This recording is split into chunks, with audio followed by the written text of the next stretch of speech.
Hare Krishna and good morning dear students previous class में हमारा English 1 का लेसन 9 कंप्लीट हो गया था, है ना। और आज हम उसकी कुछ बैक एक्सरसाइज देखेंगे, ठीक है। सबसे पहली बैक एक्सरसाइज है वर्ड मीनिंग। सबसे पहले हम वर्ड मीनिंग देखते हैं। सरमन, जैसे हमने लेसन में ये वर्ड पढ़ा था, उसका मीनिंग होता है a talk on a religious और मॉरल सब्जेक्ट। एक धार्मिक, रिलीजियस मीन्स धार्मिक और मॉरल मीन्स नैतिक, जिसमें नैतिक गुण होते हैं ना, जैसे हमको अच्छी जो बातें होती हैं कि हमको बड़ों को प्रणाम करना चाहिए, हमको अच्छे अच्छे काम करने चाहिए, उनको मॉरल वैल्यूज बोला जाता है। सो उन चीज़ों पर बात करना या उन चीज़ों के बारे में बताना, उसको बोला जाता है सरमन, ठीक है। Next word is resembles. Resembles means looking just like, उसके जैसे ही दिखना। रिजेम्बल्स मीन्स सेम, उसके जैसे ही दिखना, ठीक है। Narrate means tell, narrate means बताना, okay. Ancient means a thing of very old time, बहुत पुराने समय की कोई चीज, ancient. Alms, money, food and clothes given to the poor, needy people. Means alms होता है money या food और clothes किसको देना? Given to the poor means गरीब और needy means जिन लोगों को जरूरत है उन लोगों को देना, that's called alms, ठीक है। Contribute का मतलब होता है to give a part of the total में से कुछ पार्ट किसी को देना। जैसे आपके पास मान लीजिए 4 टॉफीज है, तो आपने उसमें से 2 टॉफीज किसी को दे दी, तो ये आपका कंट्रीब्यूशन कहलाएगा कि आपने टोटल 4 टॉफीज में से 2 टॉफीज किसी को दी हैं। सो उसको बोलेंगे कंट्रीब्यूशन, अपना योगदान करना, ठीक है। लादेन मीन्स हैवीली लोडेड, लदा हुआ। हैवीली लोडेड मीन्स लदा हुआ। Plums means full and rounded in shape, ठीक है। Full and rounded in shape means काफी गूदेदार, okay. Fragrant means pleasant smelling, अच्छी खुशबू वाला, फ्रेग्रेंट। एज द बॉर्डर, किनारे किसी भी चीज के, ठीक है, साइड्स। डिसअपॉइंटेड मीन्स फ्रस्ट्रेटेड, निराश होना। डिस्टर्ब्ड मीन्स अपसेट, डिस्टर्ब हो जाना, अपसेट हो जाना। Group, a team. ग्रुप मतलब क्या होता है? एक ग्रुप, टीम, कुछ लोगों का group. Posed, pretend to be. Posed means उस पोज में आना, किसी भी पोज में आना। जैसे इसमें लॉर्ड इंदिरा ने मॉन्क का पोज ले लिया था ना, मॉन्क के जैसे कपड़े पहन के आ गए थे, तो उस तरह से अपने आप को प्रदर्शित करना, अपने आप को पोज लेना किसी का भी, ठीक है। पायस मीन्स रिलीजियस, मीन्स धार्मिक, पायस मीन्स धार्मिक। Raising flame means furious fire flame.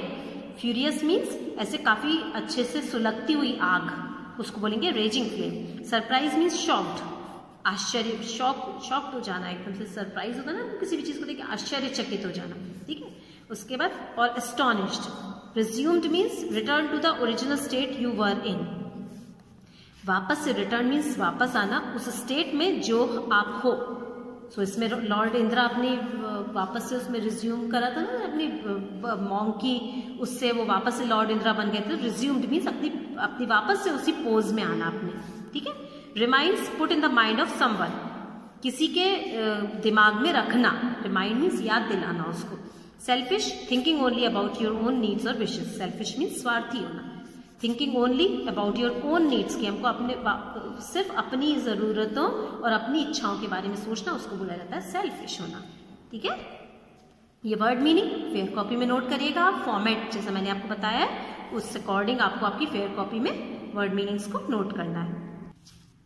Now next exercise is multiple choice questions, ठीक है। Tick the correct option. First देखेंगे, dash ran to the tree and tugged the sweet mangoes।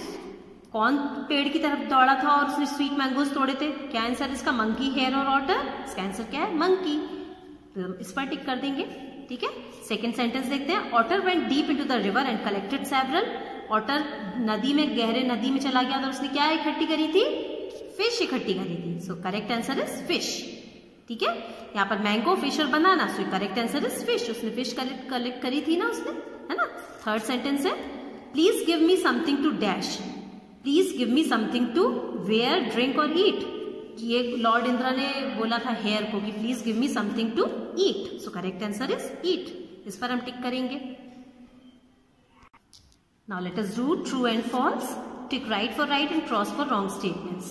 The first sentence is, I have nothing else to give except my body. So ये किसने बात बोली थी? I have nothing else, मेरे पास और कुछ भी नहीं है, to give, देने के लिए, except my body, मेरी बॉडी को छोड़कर मेरे पास देने के लिए कुछ भी नहीं है। ये सही है कि गलत है? सही है, ये ने बोला था ना, so this is right। इस पर हम right टिक कर देंगे, है ना। Second sentence, hare collected some wood and lit up a fire and cook food. Hare ने कुछ उसने लकड़ियां इकट्ठी करी, लिट अप अ फायर एक आग जलाई, एंड कुक फूड और उसने खाना बनाना शुरू कर दिया था। क्या? नहीं, ये गलत है। उसने क्या करा था? उसने खुद अपने लिए आग जलाई थी, है ना। So this is wrong. Third is the whole world will remember you for ages to come. पूरा संसार विल रिमेंबर यू, तुमको याद रखेगा, फॉर एजेस युगों तक, आने वाले युगों तक तुमको पूरा संसार याद रखेगा। ये वाली सेंटेंस लेसन में बोला गया है। सो this is right. Lord Indira ने हेयर को बोला था ना ये बात, है ना। So this is right. Fourth is the lord Indira drew the picture of the hare on the moon. Lord Indira ने हेयर की पिक्चर मून पर ड्रॉ करी थी। Yes, he did this. So this is also right. Now next exercise is fill in the blanks with suitable words. यहाँ पर आपको कुछ words दिए जो कि आपको ब्लैंक्स में फिल करना है। The first word is jackal, hair, selfish, charity and picture. Meaning आप सबको मालूम है, jackal means सियार, okay, this is an animal. Hair means खरगोश, selfish means स्वार्थी, charity means लोगों का भला करना, and picture means कोई भी पिक्चर, चित्र। अब इसमें फर्स्ट क्या है? लेट अस डू सम, इसका आंसर क्या होगा? Charity. Let us do some charity, क्योंकि हमने लेसन में भी पढ़ा है। अगर हम लेसन अच्छे से पढ़ते हैं ना तो हमको कुछ भी चीज आराम से इसकी समझ में आ जाती है ना, है ना ऐसा। तो आप लोग हमेशा लेसन को बहुत अच्छे से समझा करिए। Let us do some charity, है ना। ये हेयर ने बोला था ना अपने सारे फ्रेंड्स को ये बात। So first answer is charity. आपको यहाँ पर फिल करना है वर्ड को, okay. Second word is the dash did not know what to do. किसको समझ नहीं आ रहा था क्या करना है? The jackal did not know what to do, है ना।